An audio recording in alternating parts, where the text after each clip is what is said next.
ಇವತ್ತು ಬಂದಿದ್ದು ಆಶ್ಚರ್ಯ ಅಲ್ವಾ ನಿಮಗೆ? ಅಲ್ಲ, ಇದು ಆ್ಯಕ್ಚುಲಾಗಿ ಇದು ಕೂಡ ಅಟ್ಟಿಸ್ಕೊಂಬಂದು ತಗೊಳಾಕಿರೋದು ಇವರು. ಹೆಸರು ಸುಮ್ಮನೆ ನಾಗಶ್ರೀ ಅಂತ ಇಟ್ಕೊಂಡಿಲ್ಲ ಅವರು. ಆಲ್ರೆಡಿ ಒಂದ್ಸರಿ ಬಂದು ಹೋದ್ರು, ಇಲ್ಲ ನಾನು ಸಿನಿಮಾ ಯಾವುದು ಮಾಡ್ತಿಲ್ಲ, ನಾನು ನನ್ನ ಕೆಲಸದಲ್ಲಿ ಇದ್ದೀನಿ ಅಂತ ಹೇಳಿದೆ. ಬಟ್ ಆದರೂ ಬಿಡಲಿಲ್ಲ ಅವರು. ನೀವೇ ಇರಬೇಕು ಈ ಸಿನಿಮಾದಲ್ಲಿ ಅನ್ನೋದು ತುಂಬ ಹಠ ಹಿಡಿದು ಮೇಡಮ್ ನಾಗಶ್ರೀ ಅವ್ರು ಕರ್ಕೊಂಡ್ಬಂದಿದ್ದಾರೆ. ಅದರಿಂದ ಅವರ ಪ್ರೀತಿಗೆ ತಲೆಬಾಗಿ, ಇವರ ಆಸೆಗೆ ತಲೆಬಾಗಿ ಸಿನಿಮಾದೊಳಗೆ ಬಂದಿದ್ದೀನಿ.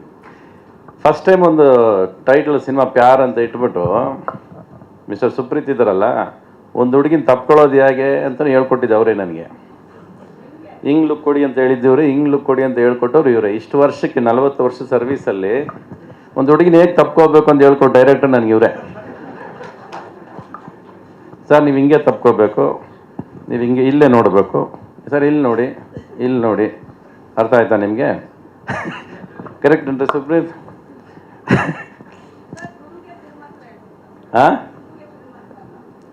ಗುರುಗೆ ತಿರುಮಂತ್ರನ ಅಂತ ಕೇಳಿ. ಅಲ್ಲ ಗೊತ್ತಿಲ್ಲಪ್ಪ, ನಾನು ಇವತ್ತಿನ ಹುಡುಗ ಪ್ರೀತಿ ಮಾಡೋ ಸ್ಟೈಲ್ ಬೇರೆ ಇರ್ಬೋದೇನಲ್ವಾ, ಗೊತ್ತಿಲ್ಲ ನನಗೆ. ಆ ಪ್ರೀತಿ ಬರೋದಿಲ್ವಲ್ಲ. ಅದೇ ಇವಾಗ ಅವರೇ ನೋಡೋಣ ಇವ್ರು ಏನು ಹೇಳ್ತಾರೆ ಅನ್ನೋದು.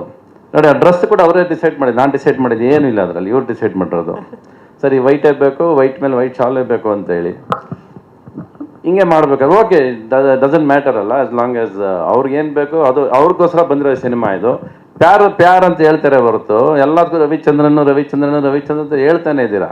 ರವಿಚಂದ್ರನ್ಗೆ ಸಿನಿಮಾದಲ್ಲಿ ಯಾರು ಪ್ಯಾರ್ ಮಾಡೋರೇ ಇಲ್ಲ. ಮಗಳನ್ನ ಒಂದು ಕೊಟ್ಟಿದ್ದಾರೆ, ಮಗಳ ಜೊತೆ ಒಂದು ಪ್ಯಾರ್ ಇದೆ ಅಲ್ಲೇನಮ್ಮ?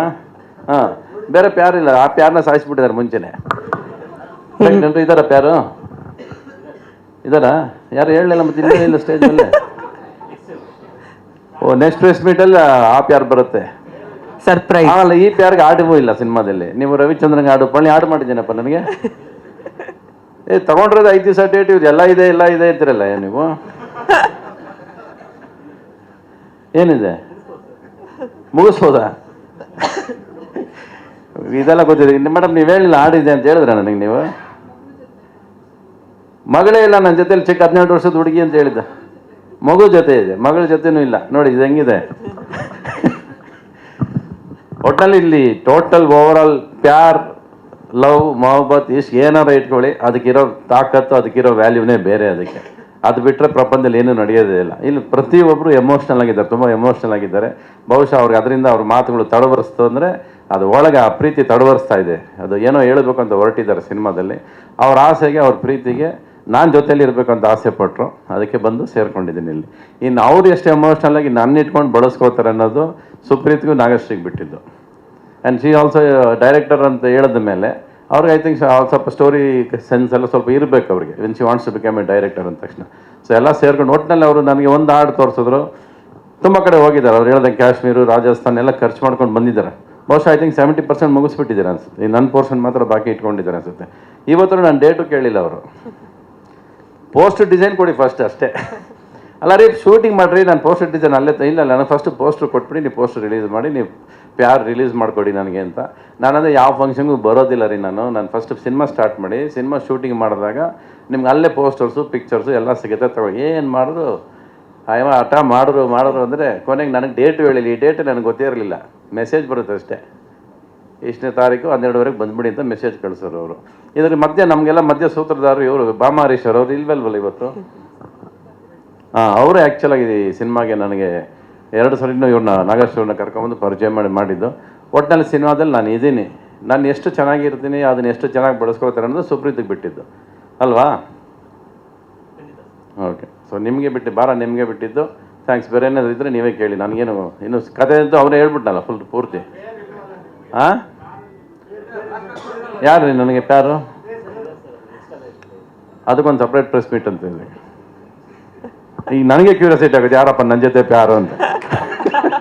ಹಾಂ, ಅದು ಸಪ್ರೇಟ್ ಹಂಗಾರೆ ಇನ್ಯಾರು ದೊಡ್ಡದಾಗೆ ಇರ್ಬೇಕ್ರಿ ನನಗಿಂತ ಹಂಗಿರೋದು ಅಲ್ವಾ?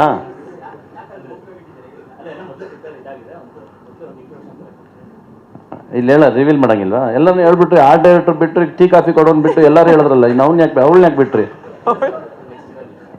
ಅಂದರೆ ನೆಕ್ಸ್ಟ್ ಇನ್ನೊಂದು ಪ್ರೆಸ್ ಮೀಟ್ ಇದೆ, ಇನ್ನೊಂದು ಮಾತುಕತೆ ನಡೀತಾ ಇದೆ. ಓಕೆ,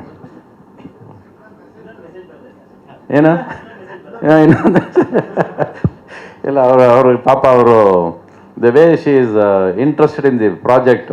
ಅವ್ರ ಹಠ ಏನು ಅಂದರೆ ನೀವೇ ಇರಬೇಕು ಅನ್ನೋದು ಒಂದು ಹಠ. ಎರಡನೇ ಸರಿ ಬಂದಾಗಲೇ ಅವ್ರು ಇಲ್ಲ ಸರ್ ಈ ಸಿನಿಮಾದಲ್ಲಿ ನೀವಿದ್ರೆ ಮುಗಿಸ್ತೀನಿದ್ರೆ ಮಾಡಲ್ಲ ಅನ್ನೋ ಥರದಲ್ಲಿ ಹಠ ಹಿಡಿದು ಕೂತರು. ಸರಿ ಆಯಿತು ನಡೀರಿ ಅಂತ ಬಂದಿದ್ದೀನಿ ಅಷ್ಟೇ, ಬೇರೆ ಏನಿಲ್ಲ. ಆ್ಯಂಡ್ ಅದಕ್ಕಿಂತ ಏನು ಬೇಕು, ನನ್ನ ಪ್ರೆಸೆನ್ಸ್ ಅವ್ರಿಗೇನೋ ಮುಖ್ಯ ಅನಿಸುತ್ತೆ, ಅದರಿಂದ ಏನೋ ಚೆನ್ನಾಗಾಗುತ್ತೆ ಅಂತ ಅವ್ರು ಅನ್ಕೋಬೇಕಾದ್ರೆ ಅದು ಅವ್ರ ಇಷ್ಟ. ಇನ್ನು ಚೆನ್ನಾಗಿ ಮಾಡ್ಕೊಳ್ಳೋದು ಅವ್ರಿಗೆ ಬಿಟ್ಟಿದ್ದು. ನಾನಂತೂ ಇನ್ನು ಮನಸ್ಫೂರ್ತಿಯಾಗಿ ಒಳಗೆ ಎಂಟ್ರಾಗಿದ್ದೀನಿ. ಎಷ್ಟು ಚೆನ್ನಾಗಿ ಬಳಸ್ಕೋತಾರೆ ಅನ್ನೋದು ಅವ್ರಿಗೆ ಬಿಟ್ಟಿದ್ದು. ಯಾವುದೇ ಹೇಳಿದ ತಕ್ಷಣ ಕೆಲಸಗಳು ನಡೀತಿರಲಿಲ್ಲ. ಅದು ತಡೆಯಾಜ್ಞೆಗಳು ಜಾಸ್ತಿ ಬರ್ತಾಯಿತ್ತು. ಸರ್ ಹೇಳ್ದೆ ಮಾಡಿದೆ ಹೆಂಗಿರುತ್ತೆ ಅನ್ನೋದಕ್ಕೆ ಒಂದಷ್ಟು ಸಿನಿಮಾ ಮುಗಿಸು ಆಯಿತು. ನಾನು ಅದೆಲ್ಲ ಬರುತ್ತೆ, ಅದಕ್ಕೆ ಅಂತ ಒಂದು ಕಾಲ ಬಂದಾಗ ಕ್ಲೀನಾಗಿ ಬಂದು ಹೇಳ್ತೀನಿ. ರೆಡಿ ಪಿಕ್ಚರ್ ರೆಡಿ ಇದ್ದಾಗಲೇ ಸ್ಟೇಜ್ ಮೇಲೆ ಬಂದುಬಿಡೋಣ ಅಂತ. ಇವತ್ತರೆಗೂ ಅದ್ರ ಬಗ್ಗೆ ಎಲ್ಲೂ ಮಾತಾಡಿಲ್ಲ ನಾನು ಅಷ್ಟೇ. ಆಯಿತು, ಒಂದು 70% ಆಗಿದೆ. ಇನ್ನೊಂದು 30% 35% ಬಾಕಿ ಇದೆ. ಸೇಮ್ ಹೇಳ್ದಂಗೆ 20 ಹಾಡು 22 ಹಾಡು ಇಟ್ಕೊಂಡೇ ಬರ್ತೀನಿ ಸಿನಿಮಾದಲ್ಲಿ. ಅದು ಪ್ರೇಮ್ ಲೋಕ ಅಂತ ಟೈಟ್ಲ್ ಇಲ್ಲದೆ ಇರ್ಬೋದು, ಬಟ್ ಪ್ರೇಮ್ ಲೋಕ ಮೀರೋ ಅಂತ ಒಂದು ಸಿನಿಮಾ ಅಂತೂ ತರ್ತಾಯಿದ್ದೀನಿ. ಆದಷ್ಟು ಬೇಗ ಬರುತ್ತೆ ನೋಡಿ. ಇದಕ್ಕೆ ನಿಮ್ಮ ಬಾಯಲ್ಲಿ ನೀವು ಸುಮ್ಮನೆ ಇರಲ್ಲ ಅಂತ ಹೇಳೋರು. ಈಗ ನಿಮಗೆ ಇಂಟ್ರಾಗೇಷನ್ ಮಾಡ್ಬೇಕು ನಾನು. ಏನಾರ ಅಂದ್ಕೊಳ್ಳಿ ನೀವು, ಎಲ್ಲ ಬರ್ತೀನಿ. ಅದು ಏನಾಗುತ್ತೆ ಅಂದರೆ ಟೈಮ್ ತೊಗೋತಾ ಇದೆ ಸಿನಿಮಾ. ಆಲ್ರೆಡಿ ನಾನು 150 ಡೇಸ್ ಶೂಟಿಂಗ್ ಮಾಡಿದ್ದೀನಿ. ಇನ್ನೊಂದು 50 ಡೇಸ್ ಶೂಟಿಂಗ್ ಇದೆ. 200 ಡೇಸ್ ಶೂಟಿಂಗ್ ನಡೀತಾ ಇದೆ. ಹಾಡುಗಳು ಸಾಕಷ್ಟು ಇದೆ, ಟೈಮ್ ತೊಗೋತಾ ಇದೆ. ಸೊ ನಾನು ಅನೌನ್ಸ್ ಮಾಡಿದಾಗ ಏನಾಗುತ್ತೆ, ಸ್ಪಿರಿಟಲ್ಲಿ ಇನ್ನೇನು ಈ ಮಂತ್ ಜಾನ್ವರಿ ಬಂದುಬಿಡ್ತೀನಿ ಅಂತೀನಿ. ಬಟ್ ಅದೇನೋ ಕಾರಣಕ್ಕೆ ಹೇಳ್ಕೊಂಡು ಹೋಗ್ತಾ ಇರುತ್ತೆ. ಸೊ ಮತ್ತೆ ಜಾನ್ವರಿ ಬಂದಾಗ ನೀವುಗಳೇ 1000 ಪ್ರಶ್ನೆ ಕೇಳ್ತಾರೆ, ಯಾಕ್ರಿ ಹೇಳಿದ್ರೆ ಈ ಟೈಮಿಗೆ ಬರಲಿಲ್ಲ ಅಂತ ನೀವೇ ರೋಪ್ ಹೊಡಿತಾರೆ. ನೀವೇ ಮಾಡೋದು ಜಾಸ್ತಿ ಅದು ಎಲ್ಲ ಕಡೆ. ಸೊ ಇವೆಲ್ಲ ಹೇಳೋದೇ ಬೇಡ, ರೆಡಿ ಆದಮೇಲೆ ಹೇಳೋಣ ಅನ್ನೋದು ಒಂದು ಹಠ ಇಟ್ಕೊಂಡು ಕೂತಿದ್ದೀನಿ ಅಷ್ಟೇ. ಈ ಸರಿ ಏನಂದರೆ when the total product is 95% ready, ಆವಾಗ ಬಂದು ನಿಂತ್ಕೊಂಡಾಗ ಮಾತಾಡೋಕ್ಕೂ ವಿಷಯ ಇರುತ್ತೆ, ಹೇಳೋದಕ್ಕೂ ವಿಷಯ ಇರುತ್ತೆ. ಅದೇನೋ ನಿಮಗೆ ಗೊತ್ತಾಗ್ಬಿಡುತ್ತೆ. ನಾನು ಹೇಳೋದೇ ಬೇಕಲ್ಲ. ನೆಕ್ಸ್ಟ್ ಟೈಮ್ ನಾನೇನು ಸ್ಟೇಜಲ್ಲಿ ಬಂದು ಅದು ಈ ಥರ ಸಿನಿಮಾ ಮಾಡಿದ್ದೀನಿ ಆ ಥರ ಸಿನಿಮಾ ಮಾಡಿದ್ದೀನಿ ಅಂತ ನಾವು 40 ವರ್ಷದಲ್ಲಿ ಯಾವತ್ತೂ ಹೇಳಿಲ್ಲ. ಸಿನಿಮಾ ಪರದೆ ಮೇಲೆ ಬಿಡ್ತಿದ್ವಿ, ಜನ ಸಿನಿಮಾ ಪರದೆಯಲ್ಲಿ ಮಾತಾಡೋರು.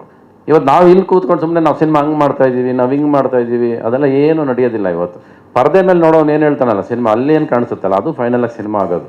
ಅದೇ ಥರ ಸಿನಿಮಾ ಮಾಡಬೇಕು, ಜಾಸ್ತಿ ನಮ್ಮ ಸಿನಿಮಾ ಬಗ್ಗೆ ಮಾತಾಡಬಾರ್ದು ಅನ್ನೋದು ನನ್ನಲ್ಲಿರೋ ಆಟ. ಈ ಸರಿ ಅದನ್ನು ಮಾಡಿಕೊಂಡು ಸಿನಿಮಾ ತೋರಿಸಿದಾಗ ನಿಮಗೆ ಗೊತ್ತಾಗ್ತದೆ ಅದೇನು ಸಿನಿಮಾ ಅಂತ. ಚೆನ್ನಾಗಿಲ್ಲ ನಿಲ್ಲೋದಿಲ್ಲ ಅಷ್ಟೇ. ಅದಕ್ಕಿಂತ there is no answers. All through history of cinema 5 cinema success ಆಗುತ್ತೆ 100 ಸಿನಿಮಾ ಬಂದಾಗ. ಇನ್ನು 5 ಸಿನಿಮಾ ಅವ್ರು ಹಾಕಿರೋ ದುಡ್ಡು ಬರುತ್ತೆ. ಇನ್ನು 90 ಸಿನಿಮಾ ಫೇಲೇ ಆಗಿರೋದು. ಇದು ಹಿಸ್ಟ್ರಿ ಆಫ್ ಸಿನಿಮಾಗಳು ಹುಟ್ಟಿದಾಗಿಂದ ಬಂದಿರೋಂಥ ಕ್ಯಾಲ್ಕುಲೇಷನ್. ಇದು ಹಂಗೆ ನಡೆಯೋದು. ಆ್ಯಂಡ್ ಇವತ್ತು ಇವ್ರ Kannada has taken the last position. Competition from the other languages ಜಾಸ್ತಿ. ನಿಮಗೆ ತೆಲುಗು ಆಗಿರ್ಬೋದು, ಮಲಯಾಳಂ ಆಗಿರ್ಬೋದು, ಎಲ್ಲ ಜಾಸ್ತಿ ಆಯಿತು.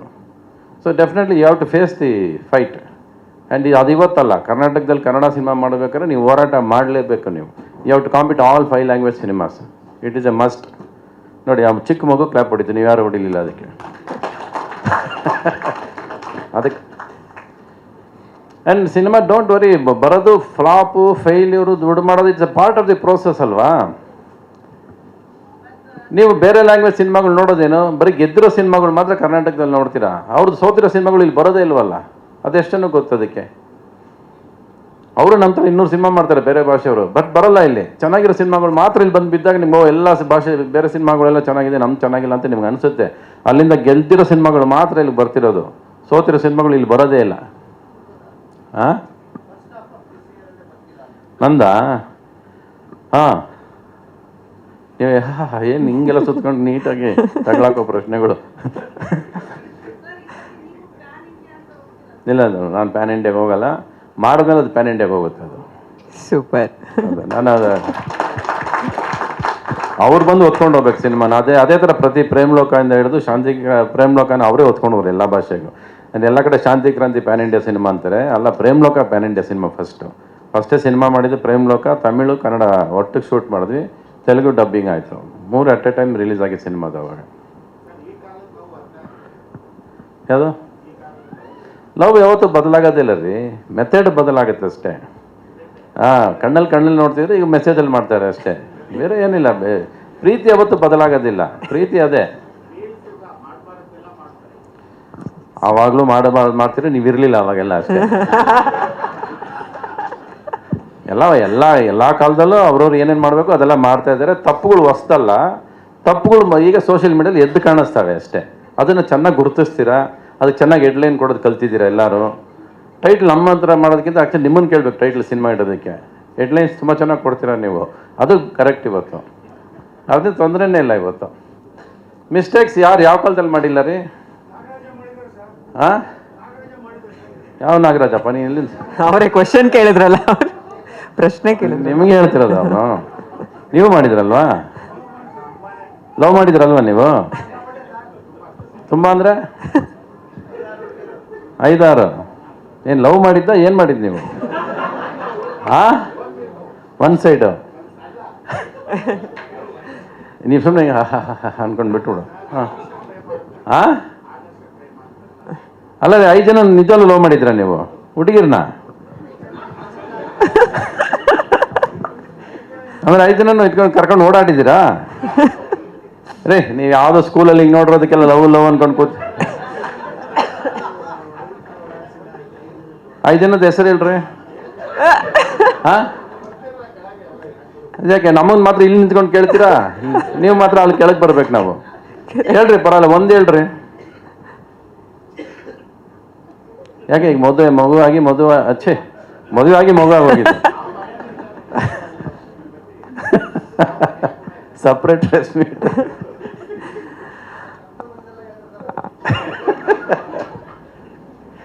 ಓಕೆ, ಆಯ್ತಾ? ಚಲೋ, ಮುಗೀತಾ? ಏನು ಶ್ರದ್ಧವ್ರೆ, ಯು ಫಿನಿಶ್ ಯೋರ್ ಕ್ವಶನ್ಸ್?